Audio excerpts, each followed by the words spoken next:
Bienvenue à 100% Justice. On termine ce soir notre série de 16 émissions avec un dossier concernant la prostitution de rue, les salons de massage ou les escortes. Pourquoi?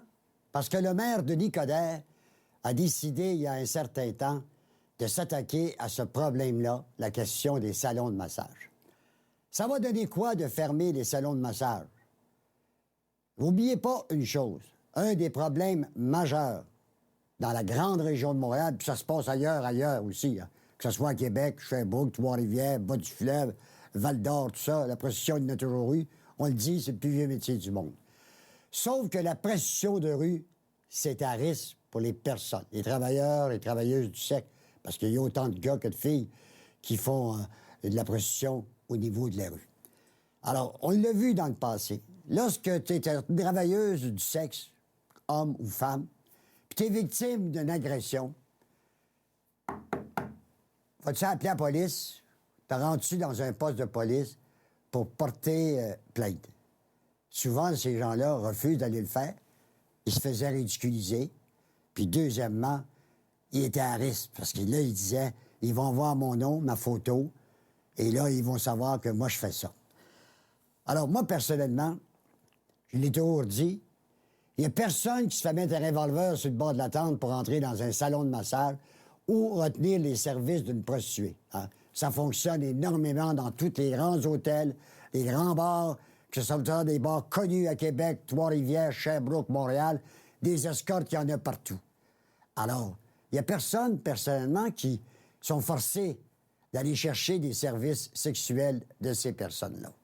Dans un premier temps, parce que j'ai eu l'occasion à plusieurs reprises de toucher à ce dossier-là depuis quelques années, il y a ce qu'on appelle l'organisme Stella. L'organisme Stella, elle est présidée par Mme Sandra Wesley. Mme Wesley, elle est la directrice de tout ça. Alors, je voulais savoir, d'abord, quel est le mandat de l'organisme Stella?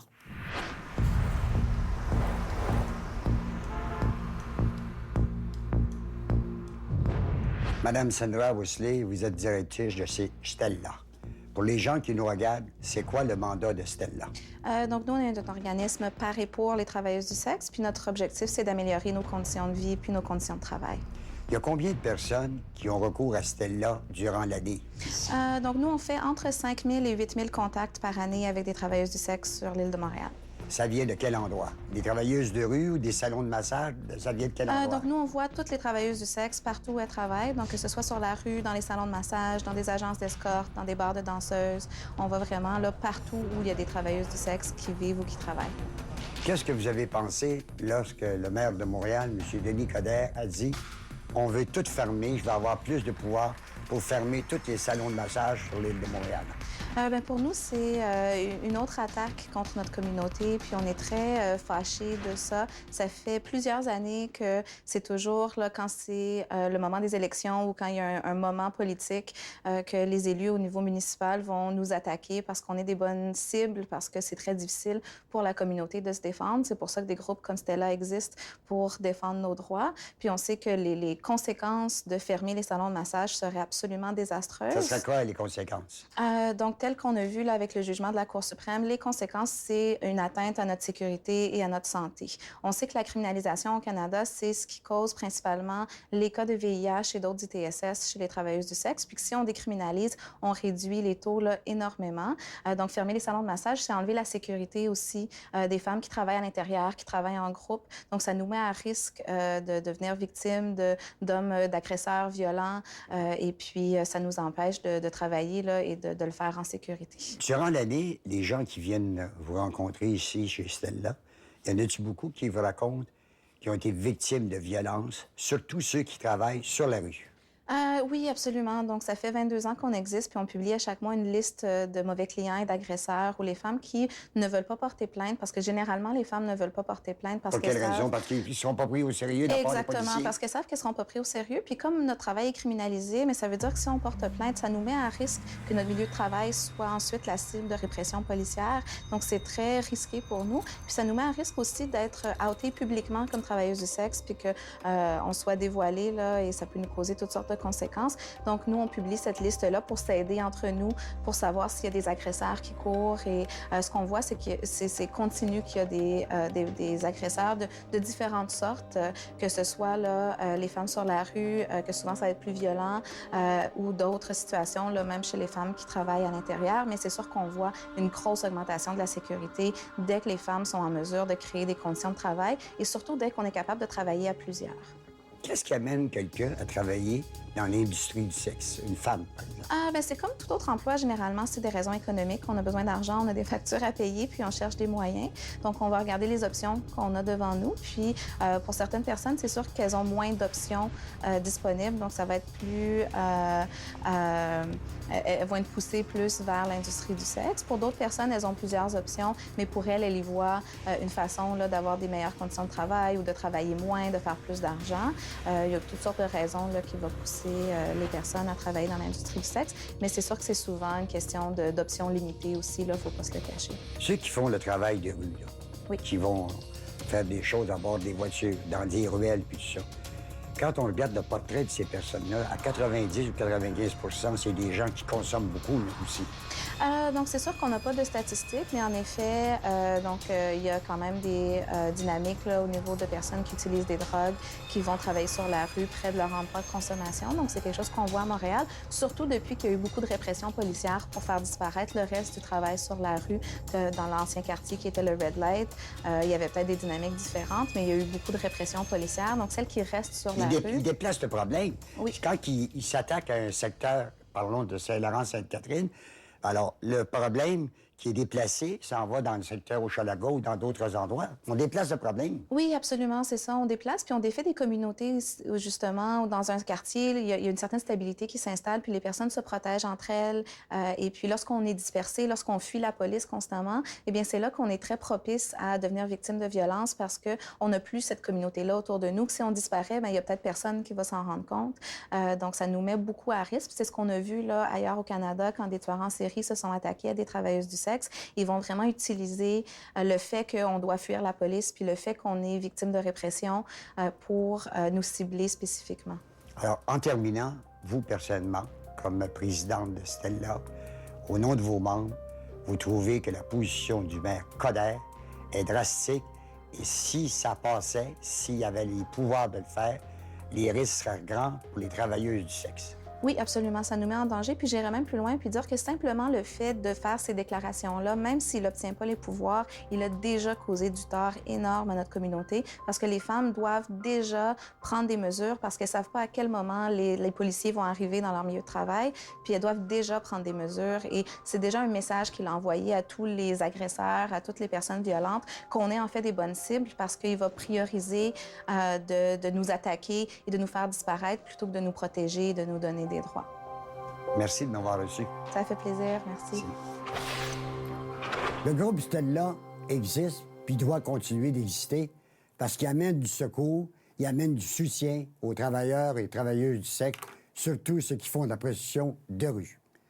Nous allons, après la pause, rencontrer une jeune femme qui travaille comme masseuse dans un salon de massage, une jeune femme qui a déjà fait de la prostitution de rue et qui maintenant travaille à l'organisme Stella.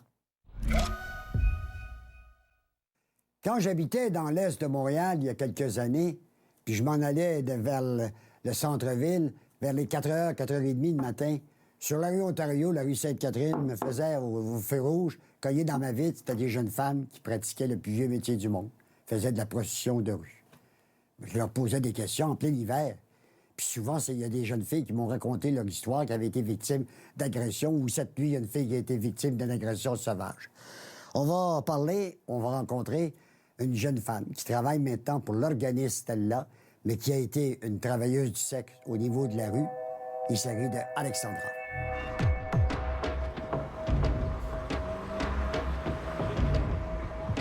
Alexandra, vous avez été pendant quelques années travailleuse du sexe sur la rue. On est dans le secteur de la rue Moreau et Sainte-Catherine. Pour avoir passé souvent, moi, ici, dans le temps que j'habitais dans l'Est, je remarquais souvent des jeunes filles à 5 h du matin, 4h30, qui me cognaient d'un vitre. C'était des filles qui faisaient de la prostitution de rue. Votre expérience comme travailleuse du sexe sur la rue, ça a été quoi? Ben vite, en fait, c'est surtout, j'ai travaillé aussi comme escorte. Puis je peux vous dire que les seules fois où j'ai vécu de la violence, c'était vraiment sur la rue. On est beaucoup moins encadré, en fait. On n'a pas de sécurité, on n'a personne qui peut veiller sur nous, personne qui peut savoir si on est correct. C'est sûr. Puis à ce moment-là, il y avait énormément de répression aussi.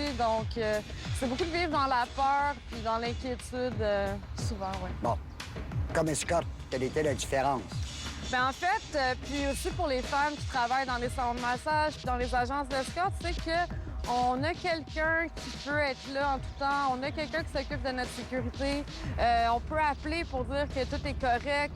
On est dans un lieu sécuritaire. Puis aujourd'hui, je fais de l'intervention auprès, je vais dans les salons de massage. Puis, en fait, ces femmes-là, ben, sont dans un milieu de vie aussi. Puis moi, je peux y aller avec une infirmière régulièrement pour faire du dépistage, par exemple. Donc, la santé, la sécurité est beaucoup plus en contrôle.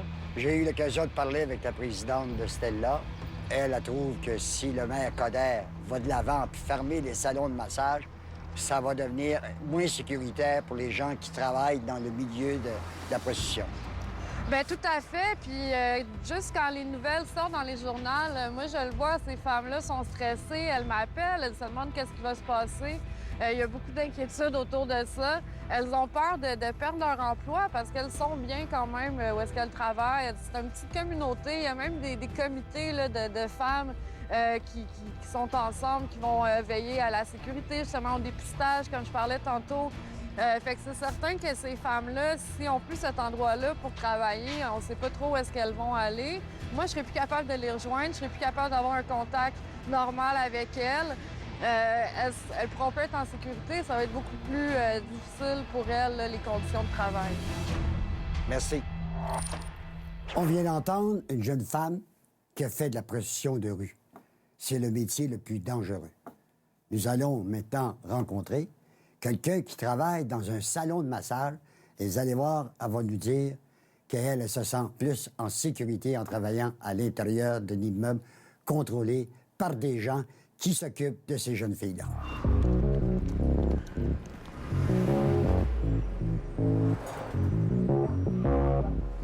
Madame, Mademoiselle Rose, vous travaillez dans un salon de massage. Depuis combien de temps? Qu'est-ce qui vous a amené à travailler ici?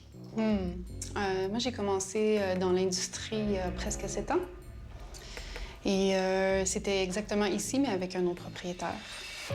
Ce qui m'a amené à venir travailler ici, c'était juste une curiosité à quelque part qui était en moi.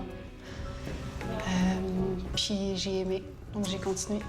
Est-ce que vous vous sentez en sécurité à travailler dans un salon de massage? Première question que je vais vous poser, avez-vous déjà fait de l'escorte? Avez-vous déjà fait de la prostitution de rue? Non, j'ai jamais fait prostitution de rue. Alors, j'ai vraiment tout le temps travaillé, soit indépendante, mais avec un collectif de filles, oui, dans un salon de massage. Bon, dans un salon de massage, vous vous sentez plus en sécurité. On sait que le maire Denis Coderre, c'est le but de notre émission, décide de vouloir fermer tous les salons de massage sur la grande région de Montréal. Oui. Votre réaction, comme étant une travailleuse du sexe? Moi, je peux trouver ça épeurant pour certaines filles qui vont devoir se retrouver soit à la rue, soit sans emploi. C'est des filles qui ont souvent des enfants, une famille à faire vivre. Elles font pas ça juste pour le fun nécessairement, même si elles aiment leur job. Elles le font pour la famille, puis avancer, puis faire leurs études et avoir un meilleur futur. Alors, demain matin, si la loi de M. Coderre passait, vous, comme personne qui travaille depuis quelques années, qui semblait être quand même bien dans votre métier, vous pensez que ça pourrait être un couteau à deux tranchants, c'est-à-dire de fermer ça puis d'envoyer les filles sur la rue? Oui, exactement. Ça peut causer des problèmes comme ça parce que à ce moment-là, les filles n'ont plus un endroit sécure pour travailler, mais ont encore besoin de travailler. Puis on va se retrouver avec plus de filles sur la rue, plus de filles dans des milieux peu appropriés, peut-être même avoir un problème avec des gens qu'on appelle les pimps. Alors, merci. Vous nous avez éclairé un peu et je retiens. Si demain matin, on ferme ça, vous pensez que vous et vos collègues seraient pas en sécurité. Exactement, ne serait pas en sécurité. L'idée, c'est qu'ici, on est en train de faire un comité de filles où est-ce qu'on peut justement se rassembler et puis créer un endroit plus propice à un meilleur travail, une meilleure ambiance. Je pense que le comité La Montréalaise, c'est quelque chose d'historique et c'est quelque chose que j'ai envie que les gens comprennent, qu'on démocratise un peu c'est quoi notre travail, qu'il y ait moins de stigma. Merci beaucoup. Merci. Les gens qui regardent l'émission doivent se dire, est-ce que c'est légal? Est-ce que c'est contrôlé par la police? Après la pause, on va rencontrer une des personnes qui est une personne qui s'occupe du fonctionnement d'un salon de massage dans l'Est de Montréal. Vous allez voir, on a rencontré un propriétaire, M. Chicoine. Il travaille main dans la main avec les policiers. Moi, j'ai vérifié dans le secteur d'Hochelaga-Maisonneuve avec les policiers de quartier pour savoir est-ce qu'il y avait de la plainte, est-ce qu'il y avait des choses qui se passaient. Ça fonctionne bien. Il y a un contrôle. On va écouter ce que M. Chicoine avait à nous dire.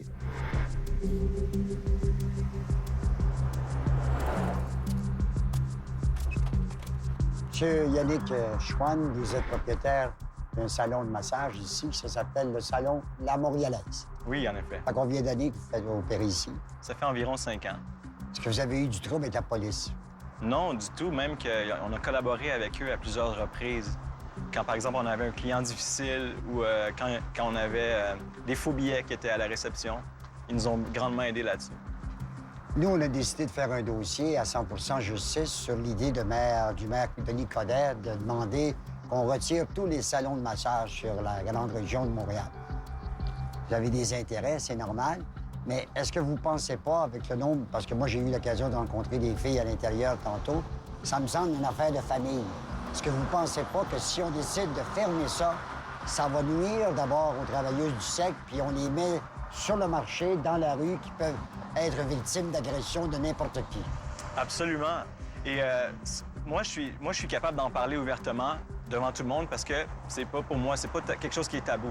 Par contre, ici, on a environ 25 000 clients VIP, sans compter tous les autres clients, qui, eux, ils veulent bien sûr que ça reste ouvert, ces endroits-là. Donc, ça aussi, c'est des citoyens, c'est des électeurs, c'est du monde qui ont des droits, mais malheureusement, ils n'ont pas le courage de le dire à voix haute qui ont besoin de ce service-là. Donc... Quand vous recrutez des jeunes filles pour venir travailler ici, est-ce que vous êtes sévère pour exiger, par exemple, que c'est pas des mineurs? Oui, littéralement. On veut aucune mineure. On veut pas de trafic humain, personne sous effet de drogue ou quoi que ce soit qui soit intoxiqué. Parce que, comme vous voyez, on a pignon sur rue. On n'a pas intérêt à avoir des mineurs. La prostitution avec les mineurs et le trafic humain et tout ça, et les proxénètes là, typiques, là, si on voulait, qui battent les filles, ça existe. Mais c'est pas ceux-là qui vont s'afficher, qui vont demander un permis d'exploitation. Eux, ils se retrouvent dans des lofts un peu miteux ou dans des endroits où est-ce que la police n'a même pas accès ou ils ne savent même pas que ça se passe. Alors, c'est un entêtement de la part de M. Coderre. Ben Parce oui. que quand on regarde ça, moi, j'ai rencontré la directrice de Stella. J'ai parlé avec des filles qui font de la prostitution de rue, qui ont lâché de faire la prostitution de rue parce que c'était trop dangereux. Alors, ces gens-là, si jamais il y a un règlement qui passe, ça va se retrouver dans cette jungle de la rue. Ça va certainement pas arrêter du jour au lendemain. Il y en a qui disent que c'est le plus vieux métier du monde. D'après moi, c'est là pour rester encore longtemps. Donc, prenons nos culottes, encadrons ça. Parce que M. Coderre, bon, selon moi, c'est peut-être un petit peu... il y a les élections qui s'en viennent, donc, tu sais, il y a l'aspect politique beaucoup là-dedans. Mais il devrait comprendre qu'il y a aussi beaucoup de ses électeurs et peut-être du monde de son parti qui fréquentent ces établissements-là. Donc, les fermer, c'est pas la solution. C'est juste mettre une patch sur le bobo, puis l'enterrer, puis faire comme si ça n'existait pas. Mais ça existe, c'est là en ce moment. On est en 2017, je pense que c'est le temps qu'on prenne nos responsabilités. À votre connaissance, je crois, ça fait quand même 5-6 ans que vous êtes dans le métier. Est-ce qu'il y a beaucoup de salons de massage comme le vôtre chez vous, sans être typiquement, parce que ça m'a eu l'air d'une famille, là, des filles qui travaillent ici? Est-ce qu'il y en a beaucoup? Comme ici, bien, écoutez, maintenant, on a créé le comité des masseuses. Donc, les masseuses font eux autres même le règlement. J'ai l'impression qu'on est probablement les seuls à faire ça, parce que la plupart des endroits, selon ce que j'ai entendu dire, c'est que la masseuse est considérée comme du bétail. Elle n'a aucun mot à dire. Si elle a le malheur d'hausser un petit peu la voix, le boss va justement dire « Prends tes affaires, va-t'en chez vous ». Donc, je pense qu'on est probablement les seuls, mais j'aimerais ça que les autres s'inspirent de ce qu'on fait en ce moment pour améliorer la qualité de vie de tout le monde, autant les clients que les masseuses. Merci, 10-4. Merci à vous. L'émission qu'on vous a présentée ce soir sur la prostitution de rue, les escortes et surtout les salons de massage, c'est pas dans le but de faire de la publicité à ces gens-là. C'est que le maire de Montréal, Denis Coderre, veut contrôler puis veut faire fermer les salons de massage à Montréal. Moi, je pense personnellement là, qu'on déplace le problème.